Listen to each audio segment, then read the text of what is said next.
kami dari kelompok 4 akan menyampaikan materi tentang sholat. Materi akan disampaikan oleh Irfan Izulhaq, NIM 2019-016, Aulia Rizky 2020-002, Riri Rahma 2020-006, Yudhiti Andrah 2020-023. Kita akan membahas mengenai beberapa bab. Yang pertama, pengertian sholat. Yang kedua, keutamaan sholat. Yang ketiga, urgensi sholat. Yang keempat, hikmah sholat. Dan yang terakhir, ancaman bagi orang yang meninggalkan sholat. Yang pertama, kita akan membahas mengenai pengertian dan keutamaan sholat. Secara etimologi, sholat berasal dari kata salah yusla yang artinya doa atau rahmat. Hampir seluruh bacaan yang dilafazkan dalam sholat dari awal sampai akhir bernilai doa atau permohonan. Seperti yang tertera dalam surat At-Taubah ayat 109 yang berbunyi, A'udzu billahi minasyaitonir rajim.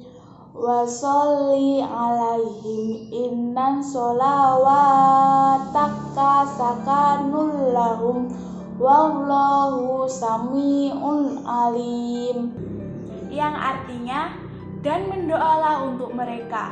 Sesungguhnya doa kamu itu menjadi ketentraman jiwa bagi mereka, dan Allah Maha mendengar lagi Maha mengetahui. Makna tersebut menjadikan tidak terlalu salah bila kemudian dikatakan sholat adalah mekanisme atau prosedur berdoa seorang hamba kepada Tuhannya yang bersifat formal. Adapun menurut istilah syara sholat adalah sekumpulan ucapan perbuatan yang diawali dengan takbir dan diakhiri dengan salam atau tindakan khusus seorang muslim dalam rangka memuliakan Allah Subhanahu wa Ta'ala yang berisi bacaan-bacaan dan perbuatan-perbuatan yang dimulai dengan takbir dan diakhiri dengan salam dengan memenuhi syarat-syarat tertentu. Pemaknaan sholat secara luas sebagai ibadah hati. Maka idealnya seorang muslim selain harus memelihara ibadah, lahirnya juga memelihara ibadah hatinya. Sehingga ia selalu sadar dan hatinya meyakini bahwa ia selalu berhadapan dengan Allah Subhanahu wa Ta'ala dalam keadaan diawasi di saat dan dimanapun ia berada, atau dalam istilah syariahnya disebut muraqabah. Nah, kemudian kita lanjutkan ke keutamaan sholat. Jika menelusuri kitab suci yang diturunkan Allah dan sunnah Nabi Shallallahu Alaihi Wasallam, maka kita akan menemukan bahwa agama Islam memberikan perhatian yang besar terhadap masalah sholat. Dalam rukun Islam, sholat adalah rukun kedua setelah syahadat. Hal ini mengandung makna bahwa setelah seseorang yakin akan kebenaran Allah sebagai satu-satunya Tuhan dan Muhammad adalah utusannya, maka kewajiban atau tugas selanjutnya adalah melaksanakan perintah sholat. Berdasarkan hal ini, ajaran agama menegaskan bahwa keyakinan keberagaman seseorang dapat diukur dari sejauh mana kesungguhan dan keistiqomahan orang tersebut menjalankan ibadah sholat. Ada 3 keutamaan. Yang pertama, sholat adalah misi utama para nabi. Para nabi dan rasul terdahulu juga mengisyaratkan akan pentingnya sholat sebagai wujud ketundukan hamba kepada Sang Pencipta. Sehingga hampir setiap nabi dan rasul membawa misi perintah menjalankan sholat kepada umatnya. Kemudian yang kedua yaitu sholat amalan yang pertama kali dihisab.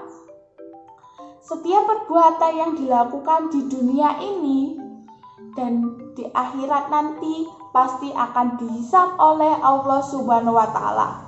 Sholat adalah perbuatan atau amalan yang pertama kali akan dihisab oleh Allah Subhanahu wa Ta'ala, dan sholat menjadi semacam alat ukur kebaikan atau keburukan seluruh amal perbuatan manusia. Kemudian yang ketiga yaitu standar nilai antara muslim dan kafir.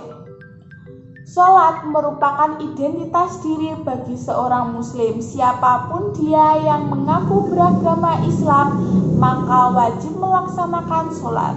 Sholat adalah standar perbeda antara orang yang beriman dengan orang yang kafir. Nabi SAW bersabda, sesungguhnya perbedaan antara seorang dengan kesyirikan dan kekafiran adalah meninggalkan sholat. Dalam hadis lain dikatakan juga, sholat itu merupakan tiang agama.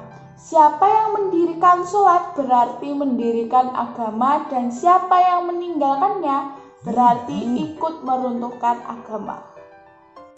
Selanjutnya yaitu sholat sebagai tiang agama. Dalam rukun Islam, Rasulullah SAW menempatkan sholat pada urutan kedua setelah syahadat, sesuai dengan sabda Rasulullah. An Abi Abdurrahman Abdullah bin Umar bin Khattab radhiyallahu anhuma qala sami'tu Rasulullah sallallahu alaihi wasallam yaqulu buniyal Islamu ala khamsi syahadah alla ilaha illallah wa anna Muhammadar Rasulullah wa iqamus shalah wa ita'uz zakah wa hajjul baiti wa shaum Ramadan.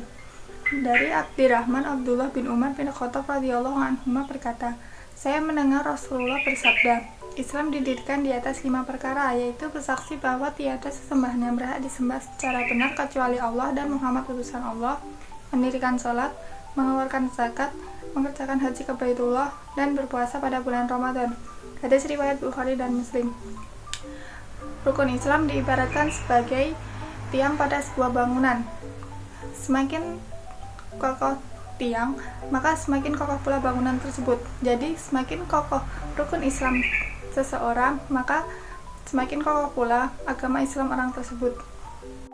Agama Islam telah menekankan barang siapa yang meninggalkan sholat dengan keadaan sengaja, maka ia dianggap telah merobohkan tiang agama. Sesuai dengan sabda Rasulullah, sholat adalah tiang agama. Barang siapa meninggalkan sholat, maka dia telah merusak agama. Oleh karena itu, sholat merupakan kewajiban yang harus dilakukan, sehingga tidak ada alasan bagi seorang muslim untuk meninggalkannya. Bahkan dalam keadaan sakit, perang, ataupun pergian, tetap melaksanakan sholat sesuai dengan syariat yang telah ditetapkan. Lalu urgensi sholat. Ada beberapa urgensi sholat. Yang pertama, membentuk spiritual dan kepribadian yang tangguh. Sebagai makhluk sosial, manusia membutuhkan dan dibutuhkan oleh orang lain. Apabila hubungan antar manusia tidak dilandasi oleh kepribadian yang baik, maka akan menimbulkan sikap kewenang-wenangan, selalu menuruti hawa nafsu, dan bersikap semaunya sendiri. Aspek spiritual seperti melaksanakan sholat dapat menjadi kontrol sikap perilaku manusia, sehingga muncul adanya rasa cinta, kasih sayang, kelembutan, dan keadilan sesama makhluk sosial. Apabila seorang muslim menegakkan sholat secara sempurna, khusyuk dan ikhlas, maka akan memberikan dampak positif terhadap suasana batin, kejiwaan, psikologis, sehingga dapat mendukung terbentuknya kepribadian yang tangguh, utuh, sehat, produktif, dan efektif. Kedua, sarana kontemplasi dan muraqabah. Ketika mengerjakan sholat, artinya seorang tersebut sedang berdialog dengan Allah dan bermunajat kepadanya. Dengan berdialog, mengadu, berserah diri kepada Allah, serta mengharapkan pertolongan dan petunjuk Allah, maka seorang hamba akan merasakan ketenangan dan ketentraman jiwa. Jadi, sholat dapat menjadi media permohonan pertolongan dalam menyingkirkan segala bentuk kesulitan yang dihadapi manusia dalam perjalanan hidupnya. Sebagaimana firman Allah pada Quran Surat Al-Baqarah ayat 153. Bismillahirrahmanirrahim. Ya ayyuhalladzina amanu ista'inu bis-sabri was-salah innallaha ma'as-sabirin. Artinya, hai orang-orang yang beriman, jadikanlah sabar dan sholat sebagai penolongmu. Sesungguhnya Allah beserta orang-orang yang sabar. Ketika itu pelaku dosa, salat adalah sarana membersihkan batin dan meleburkan dosa-dosa yang telah diperbuat oleh manusia. Sebagaimana firman Allah pada Quran Surat Hud ayat 114. Bismillahirrahmanirrahim. Wa qimis salata tarafayin nahari wa zulfan minal lail innal hasanati yudhibun sayyi'at dzalika dzikra lidzakirin. Artinya, dan dirikanlah sembahyang itu pada kedua tepi siang, pagi dan petang, dan pada bagian permulaan malam. Sesungguhnya perbuatan-perbuatan yang baik itu menghapuskan dosa perbuatan-perbuatan yang buruk. Itulah peringatan bagi orang-orang yang ingat. Salat yang diperintahkan kita untuk melaksanakannya mengandung berbagai rupa hikmah dalam kehidupan manusia. Hikmah menurut Hasbi As-Siddiqi adalah mendidik para manusia berorganisasi, mengutamakan peraturan, dan membiasakan rajin dan tangkas. Salat itu membiasakan kita memelihara dan menjaga waktu, serta membiasakan kita mengerjakan sesuatu di masa-masa yang sudah ditentukan. Qadri Azizi berpendapat bahwa dari aspek keteraturan, pelaksanaan sholat dapat membentuk pribadi disiplin dan mampu mewujudkan etika penghargaan waktu. Jadi, seorang yang mendapat pelajaran dari sholatnya tentulah ia bersifat disiplin dan menghargai waktu dengan sebaik-baiknya.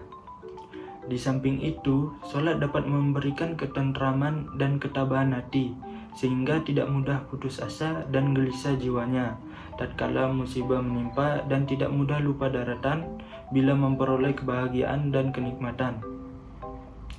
Banyak hikmah yang terkandung dalam sholat, baik hikmah yang dihasilkan lewat gerakan sholat ataupun dari bacaan-bacaan yang tentunya bermanfaat bagi kehidupan umat manusia, baik dari segi kesehatan jasmani atau rohani, serta dari segi peribadatan dan ketundukan manusia kepada Allah. Hikmah-hikmah dalam sholat, terutama dari segi peribadatan dan ketundukan hamba kepada Tuhannya, dapat pula berpengaruh terhadap kondisi mental dan mewarnai kepribadian seseorang. Gerakan-gerakan dalam sholat seperti mengangkat tangan ketika takbir, sujud, rukuk, dan sebagainya dapat bermanfaat menghimpun anggota-anggota lahir dalam rangka mengarahkan tenaga batin dengan tujuan ta'zim dan tunduk kepada Allah. Sedangkan bacaan-bacaan yang ada dalam sholat adalah bukti pengakuan manusia kepada Allah sebagai Tuhan yang Maha Kuasa, sesuai dengan makna yang terkandung dalam bacaan sholat ketika melaksanakan sholat tersebut. Sholat bagi kaum muslim tidak sekedar kewajiban, merupakan cara yang paling efektif dalam menjaga stamina jasmania dan rohania. Setiap gerakan sholat ternyata memberi manfaat yang luar biasa bagi kesehatan. Gerakan yang pertama, takbiratul ihram.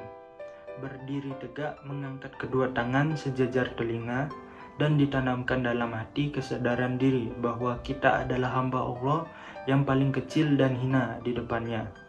Lalu melipatnya di depan perut atau dada bagian bawah. Manfaat gerakan ini melancarkan aliran darah atau proses keseimbangan sirkulasi darah. Posisi jantung di bawah otak memungkinkan darah mengalir lancar ke seluruh tubuh. Saat mengangkat kedua tangan, otot bahu meregang sehingga aliran darah kayak oksigen. Kemudian kedua tangan didekapkan di depan perut atau dada bagian bawah. Sikap ini menghindarkan dari berbagai gangguan persendian, khususnya pada tubuh bagian atas. Gerakan yang kedua, gerakan ruku. Gerakan ruku yang sempurna ditandai tulang belakang yang lurus sehingga bila diletakkan segelas air di atas punggung tersebut tak akan tumpah. Posisi kepala lurus dengan tulang belakang sambil membaca subhanakallahumma wa bihamdika. Di samping itu, ruku juga memberikan peringatan kepada kita tentang perjalanan hidup kita yang selalu berubah. Tidak selamanya kita tegak berjaya populer, akan tetapi pada masanya kita harus tunduk lesu merenungi nasib yang menimpa kita. Manfaat gerakan ruku ini menjaga kesempurnaan posisi dan fungsi tulang belakang sebagai penyangga tubuh dan pusat saraf.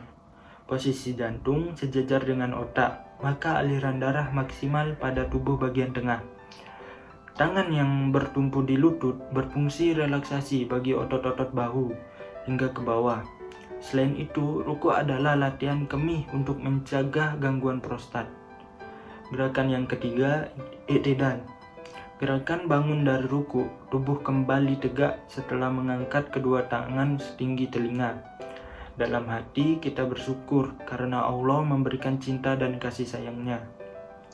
Manfaat i'tidal adalah variasi postur setelah ruku dan sebelum sujud.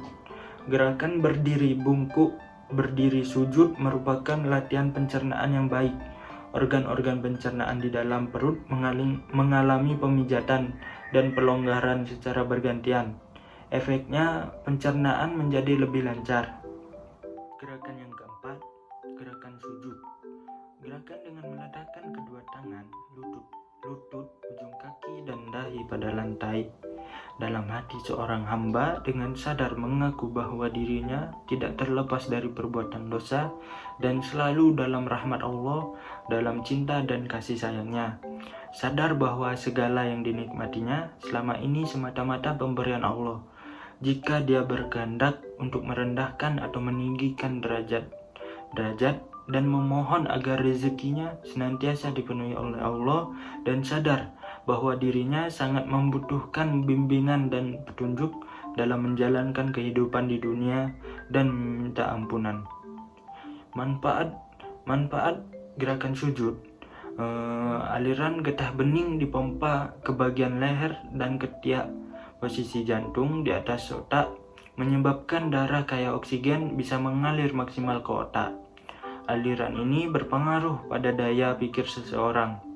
Karena itu, lakukan sujud dengan tumakninah, jangan tergesa-gesa agar darah mencukupi kapasitasnya di otak. Postur ini juga menghindarkan gangguan wasir, khusus bagi wanita, baik rukuk maupun sujud, memiliki manfaat yang luar biasa bagi kesuburan dan kesehatan organ kewanitaan. Gerakan yang kelima, gerakan duduk. Gerakan duduk ada dua macam, yaitu tahiyat awal dan tahiyat akhir. Perbedaan terletak pada posisi telapak kaki. Duduk dengan posisi demikian lebih dekat untuk merendahkan diri. Manfaat tahiyat awal dan tahiyat akhir. Saat tahiyat awal, kita bertumpu pada pangkal paha yang terhubung dengan syaraf nervus ischiadius.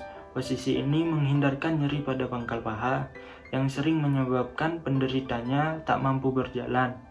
Duduk tahiyat akhir sangat baik bagi pria sebab tumit menekan aliran kandung kemih, kelenjar kelamin pria, dan saluran vas deferens. Jika dilakukan dengan benar, postur ini mencegah hipotensi. Variasi posisi telapak kaki pada tahiyat awal dan tahiyat akhir menyebabkan seluruh otot tungkai turut meregang dan kemudian relaks kembali. Gerakan yang keenam, gerakan salam. Gerakan salam adalah gerakan terakhir dalam sholat. Setelah membaca at-tahiyat, seseorang akan mengucap salam sambil memutar kepala ke kanan dan ke kiri secara maksimal.